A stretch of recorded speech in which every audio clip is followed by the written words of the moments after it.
Hello, welcome to Prajim Technologies. I am Venkat. This is part 23 of SQL Server. In this session, we'll talk about a few more commonly used built-in string functions available in SQL Server. Specifically, we'll talk about left, right, CHARINDEX and SUBSTRING functions. And we'll also look at a real-time example of using these string functions. Now, before continuing with this session, I strongly recommend to watch parts 11 and 22 of this video series. Okay, so what is left function? Left function returns the specified number of characters from the left hand side of the given character expression. Let's understand what we mean by this. So select, let's say I have a string called ABCDEF.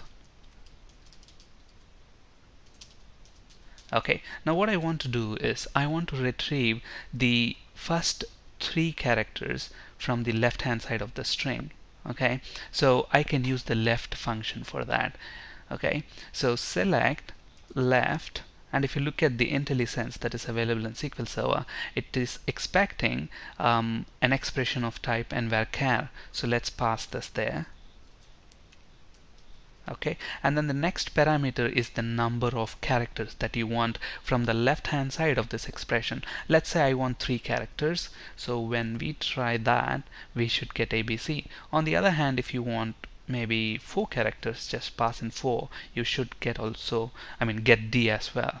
Okay, now so right is the inverse of left. Okay, left function returns the specified number of characters from the left hand side of the given character expression, whereas right returns the specified number of characters from the right hand side of the given character expression. Okay, so if you want, let's say, DEF, okay, then all you do is instead of left you will say right, and from the right side, let's say I want only 3 characters, so you get the last 3 characters, which is DEF. So we get that. Okay, so those are left and right functions in SQL Server. Now another very useful function in SQL Server is the CHARINDEX function. At first it may sound a little complicated to use that, but it's pretty simple. Okay, if you look at this function, it has got 3 parameters. Okay, the expression to find, expression to search, and start location. Let's look at an example which makes it clear. Now let's say I have an email address, something like this. Maybe Sarah at aaa.com. So aaa.com is the domain. Now let's say within this email I want to find the index of this @ symbol. How do I do that? I can make use of the CHARINDEX function. Okay, so select, I can use the CHARINDEX function, and if you look at the CHARINDEX function, it expects 3 parameters. The first parameter is the expression that you want to search for. It could be a string or a character. Now in our case it's a character. We want to search the @ symbol, so I want to search the @ symbol. And then the next parameter is another expression of type var_char. This is nothing but the expression which you want to search. So I want to search for this @ symbol. I want to find the index of this @ symbol within this given expression. Okay, and then the third optional parameter is the starting position. So if you look at that, the third parameter is the start location. Now do you want to start at the beginning of this expression or somewhere in between? Okay, now let's assume that you have maybe 2 or 3 @ symbols in that given expression and you want to find the last one. Okay, so in those circumstances you can use the starting position. Okay, so let's say in our case the starting position is 1, and that's optional. If you don't specify that parameter, it's going to anyway start at position 1 of the string. So now when we execute this, we should get the index of the @ symbol, which is 5. So if you look at this 1, 2, 3, 4, 5, so the index of @ symbol is at the 5th location. Okay, so we get the index of that letter. So CHARINDEX is basically used to return the starting position of the specified expression in a character string. And keep in mind, start location is optional. Alright, now another very useful function is substring. As the name itself says, substring. I want a part of the string. So substring basically returns part of the string from the given expression. Now look at this. If you want a part of a string from the given string, then obviously you will have to tell, okay, the string itself from which you want that part, and then where you want to start and how many characters you want. Okay, so those are the three parameters here. The actual expression, where do you want to start, and how many characters you want. Okay, let's see that in action. Now let's say if you look at this email address sarah.com, what I want is I want only the domain part. Okay, here the domain is aaa.com. I want just the domain part. How do I do that? I can use substring. Okay, so select, I can say substring of the expression. The expression is nothing but this email, and then you want to specify the starting position. The starting position is 1 2 3 4 5. Okay, so you don't want anything until here. You want starting at position 6. So I want starting at position 6, and then how many characters? 3 4 5 6 7 characters. So 7. So what is this going to do? This is going to give us that substring from this entire email. So when we execute this, we should get only the domain part. Okay, so these two functions are extensively used, CHARINDEX and SUBSTRINGs, especially when you want to manipulate strings. So substring function returns substring part from the given expression. Okay, now if you look at the way we have used this function, we have hard coded these values.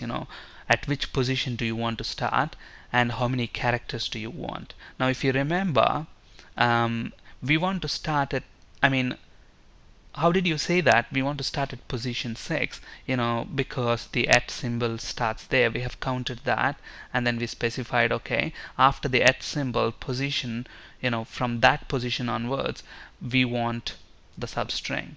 Okay, but this is a little dangerous. Let's assume, an email address is of like something like maybe Pam, which is only 3 characters, pam at bbb.com. So if you look at this email address, it has got only 4 records. Now if I pass this email address to this substring function, look at what's going to happen. It doesn't give us exactly what we want. We only got bb.com. It knocked off 1 letter.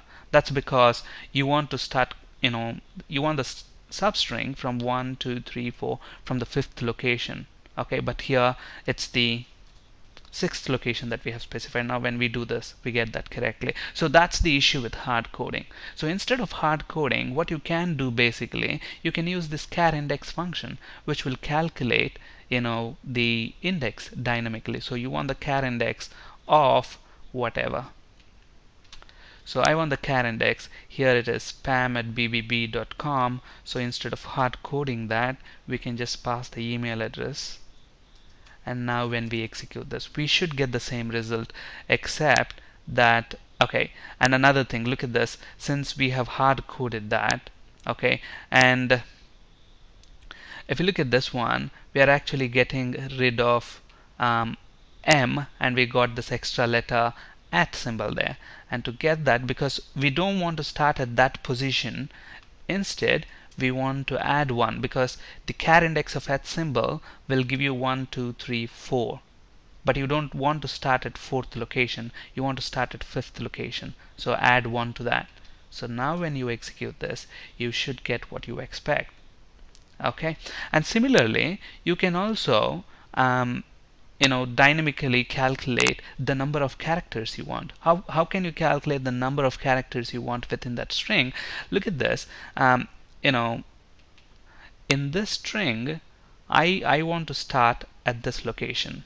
Okay, and that you have specified using CHARINDEX. Okay, and the next thing that you have to tell, okay, from this location, how many characters do you want?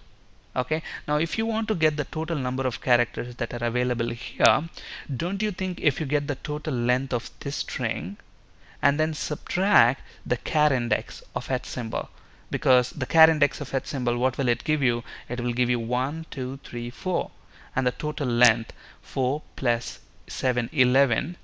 Okay, from 11 subtract 4. okay, which will give us 7. So we can say, okay, I want the char index of this one, which will give us the char index of this symbol, and I want the total length of the string. So if you want the total length of the string, what you can do, you can use length function, and we have spoken about this in the previous session. So length function of what is that? Of the email. And then from that length, we want to subtract the char index of the @ symbol.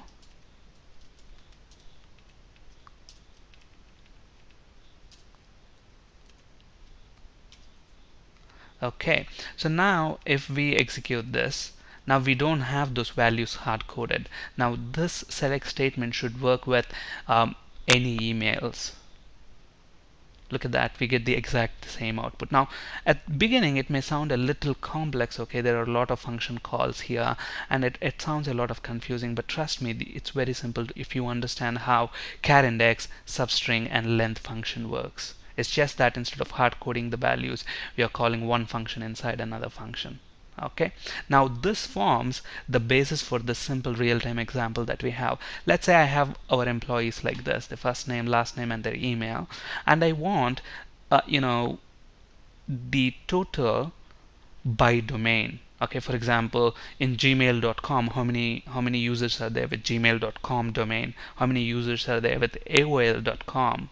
Okay, I want to find that, and to do that we use exactly the same logic that we have done here, but instead of hard coding the email address like this, we will be passing in the email column from our table. Okay, so let's see how to do that. So when we execute this query, we have all the employees here. All we want is an output like this. Okay, total email domain and the total count. Alright, so what do we want? In our output, we want the email domain first. So select. So we want the email column in the output. But we don't want the complete email. We just want the domain part. Okay, and remember, to get the domain part, we have already written this substring function. So this will give you the domain part. So copy that. But then wherever you have hard coded this email, we want to pass in the name of the column. It's as simple as that. So email column, pass it there.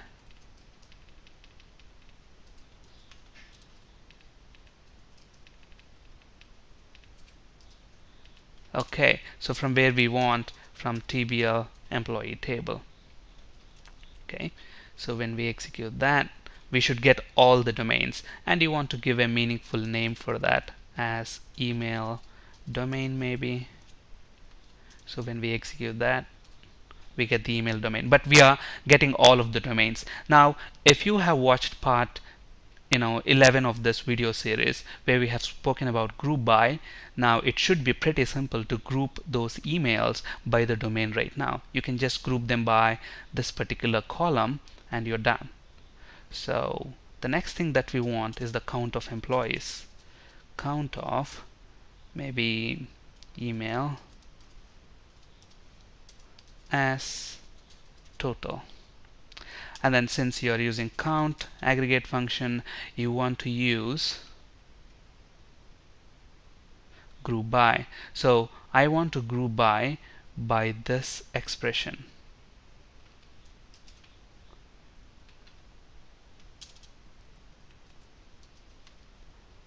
Okay.